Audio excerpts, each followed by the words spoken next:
A love that turned to pain. The sharp sound of the slap echoed through the silent room, cutting through the air like a blade. My cheek stung with a fiery pain, but it was nothing compared to the humiliation surging through me. My heart pounded as I stared at him, my mind struggling to process what had just happened. Larry, my fiancé, the man I had trusted with my whole heart, had just struck me. His eyes burned with anger, his chest rising and falling rapidly, as if he were holding back words he wanted to scream. But he didn't say a thing. Instead, he turned on his heel and stormed out of the house, slamming the door behind him. I stood frozen, my hands trembling as I touched my burning face. Tears welled up in my eyes, not just from the physical pain but from the deeper wound his actions had left in my soul. This wasn't just a single moment of rage. It was a betrayal, a breaking point. And in that instant, I knew everything had changed forever. My name is Elizabeth Banks, and I am 26 years old. For the past 7 years, I had been in a relationship with Larry Martinez, the man I once believed was my soulmate. We met when I was just 19, and from the beginning, he made me feel special, like I was the center of his universe. When he proposed in June 2024, I was overwhelmed with happiness, convinced that we were destined to spend our lives together. Our wedding was planned for August 2025, a sentimental date marking the anniversary of the day we first met. I had spent years dreaming of this moment, believing that my life was falling perfectly into place. Little did I know I was headed straight for heartbreak, the beginning of the cracks. The excitement of wedding planning consumed me. By October 2024, I had dived headfirst into organizing every little detail, the color scheme, the flowers, the music. I envisioned a breathtaking ceremony with a delicate light blue and white theme, a picture-perfect spring wedding. I spent hours scrolling through Pinterest, curating mood boards, and sending Larry my ideas. His responses? Always the same, short, dismissive, uninterested. "Looks good," he'd say. Or worse, he'd just send a simple thumbs-up emoji. At first, I convinced myself he was just busy with work. I told myself that maybe he trusted me so much that he wanted me to have full creative control over our special day. But deep down, I felt a nagging worry when I tried to ignore. His lack of enthusiasm wasn't just about the wedding. It was about us. And it wasn't the only sign that something was wrong. The other woman in our relationship, Larry's mother, Kathleen Martinez, had always been a dominant presence in our relationship. At first, I admired their closeness. I thought it was sweet how much he valued family. But as time passed, I realized it was more than just a strong bond. It was control. Kathleen was involved in every aspect of his life, and, by extension, our life. She called him multiple times a day, giving him advice on everything from what he should eat for lunch to what kind of car he should buy. But what hurt the most was that Larry always listened to her over me. Every decision that should have been ours as a couple, where we'd live, how we'd spend holidays, even small choices like picking out furniture, was run through her first. I became the outsider in my own relationship, the third wheel in what should have been a partnership between two people in love. I should have seen the warning signs. But love makes you blind. The breaking point. Looking back, I don't know exactly when Larry started changing. Maybe he had always been that way, and I just hadn't wanted to see it. Maybe it was the stress of the wedding, or maybe it was something deeper. His temper started surfacing in small ways, an irritated sigh when I asked him for his opinion, a cold stare when I brought up wedding plans. Then came the sharp words, the cutting remarks, the way he dismissed my feelings like they were nothing. And then the slap. That single moment shattered every illusion I had about our love. It was like the final piece of the puzzle falling into place, revealing an ugly truth I had refused to see.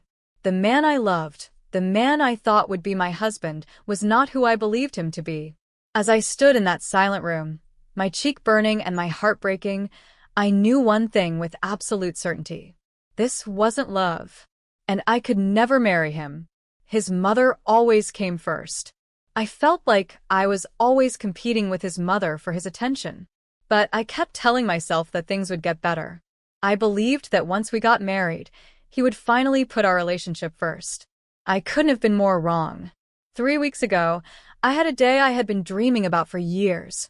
Wedding dress shopping with my mom and sister. It was supposed to be a magical experience, something I would cherish forever. We visited several bridal shops, trying on dress after dress, searching for the one. And then I found it. It was the most beautiful gown, elegant and classic. The moment I saw myself in the mirror, I felt like a princess. Tears filled my eyes as I imagined walking down the aisle. My mom and sister were just as emotional, their faces full of joy and admiration. It was everything I had ever hoped for. Excited, I snapped a picture and sent it to Larry, eager to share the moment with him. A few minutes later, he replied, "It looks beautiful." For a brief moment, I felt truly happy. What I didn't know was that, right after he saw my message, Larry showed the picture to his mother. And that one simple action turned my perfect day into a nightmare. The nightmare begins. Kathleen, my future mother-in-law, was furious. She called me multiple times while I was still out shopping, but I didn't answer. I figured it could wait.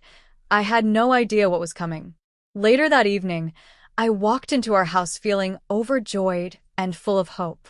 But that feeling disappeared the second I stepped inside. Kathleen was already there. She had let herself in using the spare key we had given her for emergencies.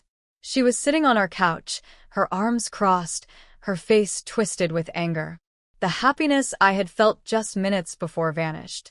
As soon as I walked in, she jumped to her feet and shouted, "You lied to me." I stood there confused. What was she talking about? She glared at me and said that I had promised her years ago that I would wear her old wedding dress. A dress that, to be honest, looked like it belonged in a museum. I was stunned. I had no memory of ever making such a promise. Maybe I had made a polite comment about it a long time ago, just to be nice. But even if I had, it wasn't some kind of binding agreement. Kathleen didn't care. She called me a liar, saying I didn't deserve to marry her son. Her words cut deep. I kept looking around, hoping Larry would walk in and stand up for me. But he was nowhere to be found. I tried to explain. I tried to reason with her. But she wouldn't listen. Her voice got louder, her words harsher. Eventually, I couldn't take it anymore. Feeling alone in my own relationship, I walked to my room, my heart heavy with humiliation and defeat. Even with the door shut, I could still hear Kathleen's angry voice echoing through the house. It felt like an eternity before I finally heard the front door slam shut. A few moments later, Larry walked into our room. He looked at me like nothing had happened, like he had been completely unaware of the chaos that had just unfolded. "Why is my mom so upset?" he asked, as if he hadn't heard her yelling from wherever he had been hiding. A wave of frustration and disbelief washed over me. Was he serious? Did he really not know? I took a deep breath and explained everything, hoping he would finally take my side, comfort me, support me, stand up for me. But instead, he sighed and started defending her. Larry said that years ago, when we first started dating, I had admired his mother's wedding dress and mentioned that I'd love to wear it. Maybe I had said something polite at the time to be nice, but there was no way I had actually promised to wear it on my wedding day. Still, Larry insisted that I was the one being unreasonable. He said his mother had every right to feel hurt. That night, I went to bed feeling more alone than ever. My heart was heavy with disappointment. I lay there in the dark, replaying everything in my mind. How had it come to this? How had the man I loved for 7 years chosen his mother's feelings over mine again? I tossed and turned, feeling a deep, painful realization settle in my chest. I thought about all the times I had put his family's needs before mine, all the sacrifices I had made. And for what? To be treated like a liar. To be made to feel like an outsider in my own relationship. A morning of heartbreak. The next morning, I woke up to a flood of messages from Kathleen. Each one felt like a knife to my heart. She called me selfish, ungrateful. She told me I wasn't worthy of marrying her precious son. Tears filled my eyes as I read through her hateful words. How could she do this? How could someone I had tried so hard to please turn on me so quickly? I showed the messages to Larry, hoping, begging really, that he would finally see how cruel his mother was being. That he would finally stand up for me. But he just shrugged. "She's probably just hurt that you don't want to wear her dress," he said casually. "Just give her some time to calm down." I stared at him in shock. Did he really not see what was happening? Kathleen wasn't just hurt. She was trying to ruin our engagement. She wanted to make me look like the bad guy. I felt anger bubble up inside me. This wasn't about a dress anymore. It was about respect. It was about support.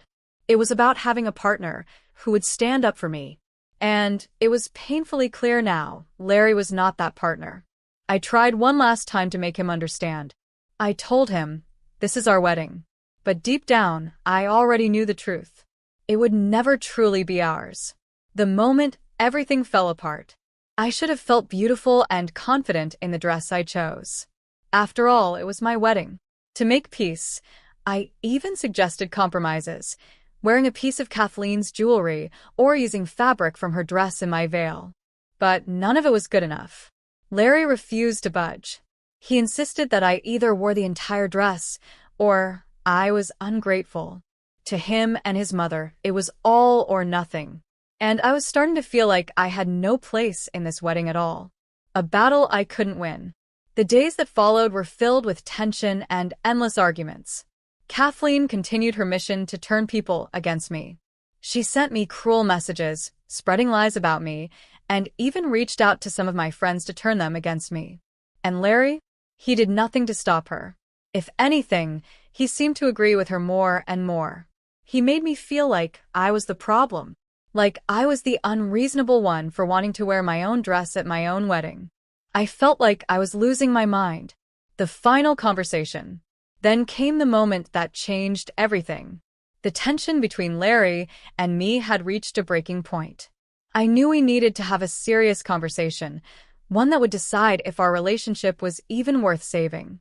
That evening, I waited for him to come home. When he walked in, I was ready.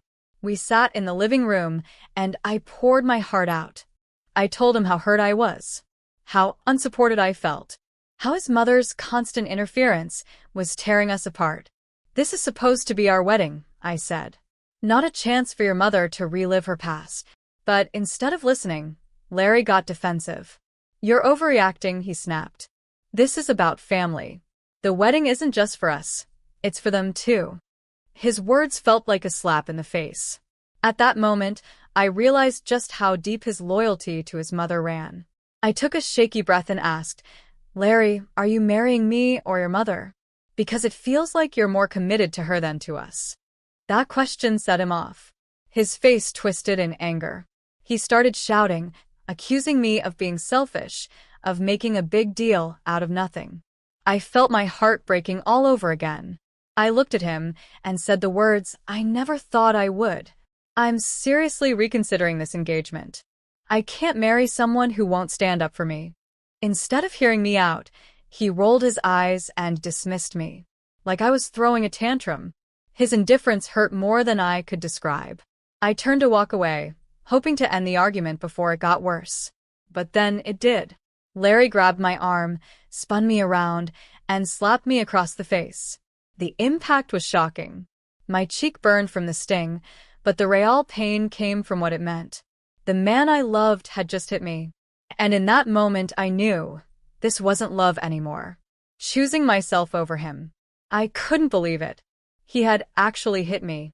The man I thought I would spend my life with, the man I had loved for 7 years, had resorted to violence. Tears filled my eyes as I stood there, frozen in shock. My cheek burned, but the real pain was inside me. Larry stormed out of the house, slamming the door behind him, running straight back to his mother's side. Again, I felt numb. The slap itself didn't hurt as much as the emotional betrayal. This was the final line he had crossed, and there was no going back. Walking away for good. I knew I had to protect myself. With shaking hands, I grabbed my phone and called my sister, Janet. She came over immediately. The moment she saw the red mark on my cheek, her eyes filled with anger and concern. She pulled me into a tight hug, holding me like she could shield me from all the pain. "You're coming with me," she said firmly. I didn't argue. Together, we packed a bag. I knew I couldn't stay in that house another second. My relationship with Larry was over, and I had to make sure he never hurt me again.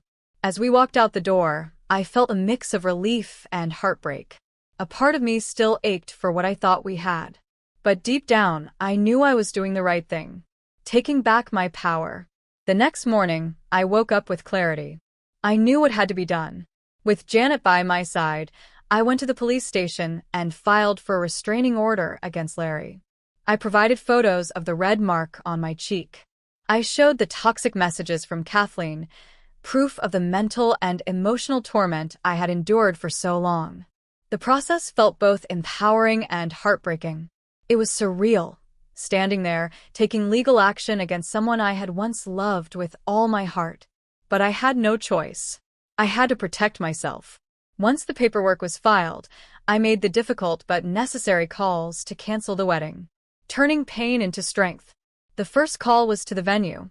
I braced myself for the worst, but to my surprise, they were understanding and kind. They allowed me to transfer the deposit to another event. I decided to use it for something better, an early birthday party. Something to celebrate my freedom and strength instead of mourning a relationship that was never meant to be. The caterer, however, wasn't as understanding.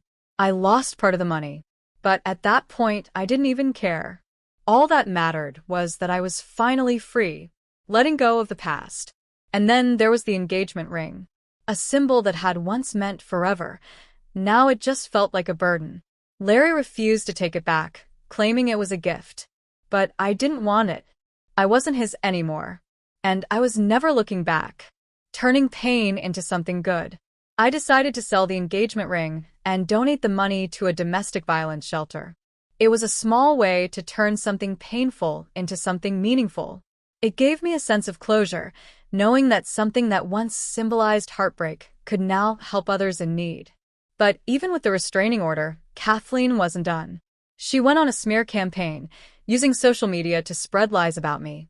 She called me a selfish, ungrateful bride who had broken her son's heart. She even reached out to some of my family members, hoping to turn them against me. But my family and true friends saw through her manipulations. They stood firmly by my side. It was comforting to know that I had people who believed in me and supported my decision. Larry's desperation. Larry, on the other hand, was a mess. One moment, he was begging for forgiveness. The next, he was blaming me for everything. One evening, he even showed up unannounced at my new apartment. Tears streamed down his face as he pleaded for me to take him back. Seeing him, the man I had once loved, now standing before me as a stranger, made my skin crawl. I had to threaten to call the police before he finally left. And that moment only made my resolve stronger. There was no turning back. Finding strength in my support system. To move forward, I leaned on the people who truly cared about me. My parents, who had been furious when they learned what had happened, helped me move the last of my things out of the apartment I had shared with Larry. They also offered to cover any legal fees I might need, reminding me that I was not alone. Some of my friends were incredibly supportive, always checking in on me and making sure I was okay. But not everyone understood. A few people questioned why I hadn't just worn the dress to keep the peace.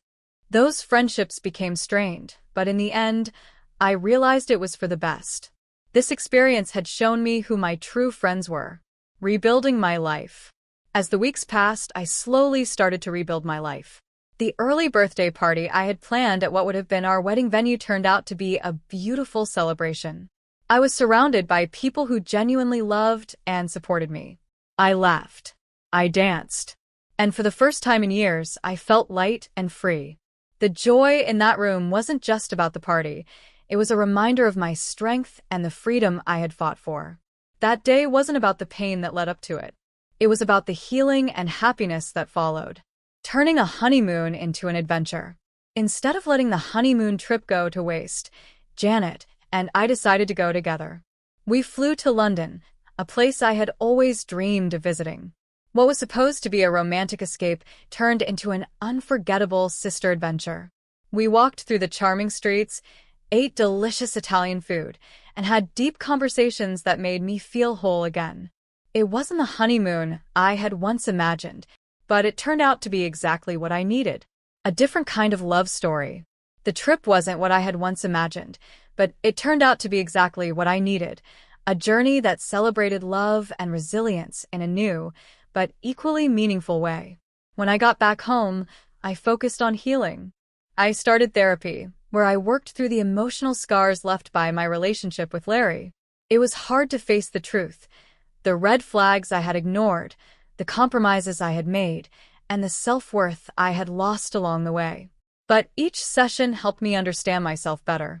I learned to trust my instincts, to set boundaries, and to recognize that I deserved respect and love, things I would never settle for less than again. Letting go for good. Over time, Larry and Kathleen faded into the background of my life. Once the restraining order and our mutual no-contact agreement were finalized, Larry's desperate attempts to win me back finally stopped. Kathleen's smear campaign also lost steam. People saw the truth, and her lies no longer mattered. Then, something unexpected happened. Larry's father reached out to me privately. He apologized for everything, admitting that he understood my decision and wished me well. It was a small gesture, but it meant more than I could have imagined. Surrounded by real love. Through it all, my family remained my rock. My parents, who had been furious about the slap and everything I had endured, never wavered in their support. My true friends stood by me, showing up in ways that I will always be grateful for.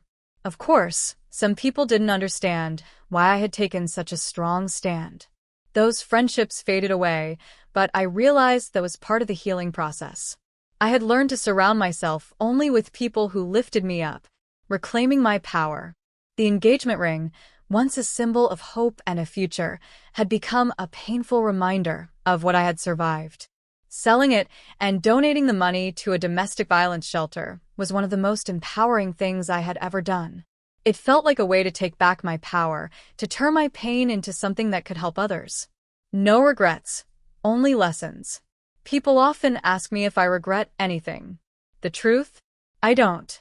As painful as this experience was, it taught me some of the most important lessons of my life. I learned to trust myself. I learned to never settle for less than I deserve. I learned that my happiness and well-being come first.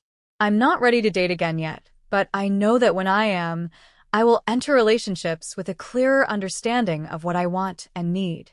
I'll never ignore red flags again. I'll always prioritize respect and partnership over anything else.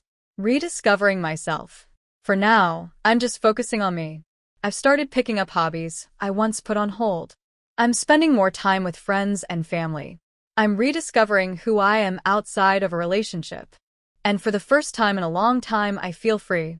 A new beginning. I am stronger, wiser, and more resilient than I ever thought I could be. And for the first time in a long time, I feel genuinely hopeful about the future. Thank you for being part of this emotional journey with me. If this story touched you, made you think, or kept you engaged until the end, I would love to hear your thoughts. Please consider liking this video to show your support, and don't forget to subscribe to my channel for more powerful stories. Your comments mean so much to me, so feel free to share your reactions, favorite moments, or any feedback you have. Thank you for listening, and remember, you are stronger than you think.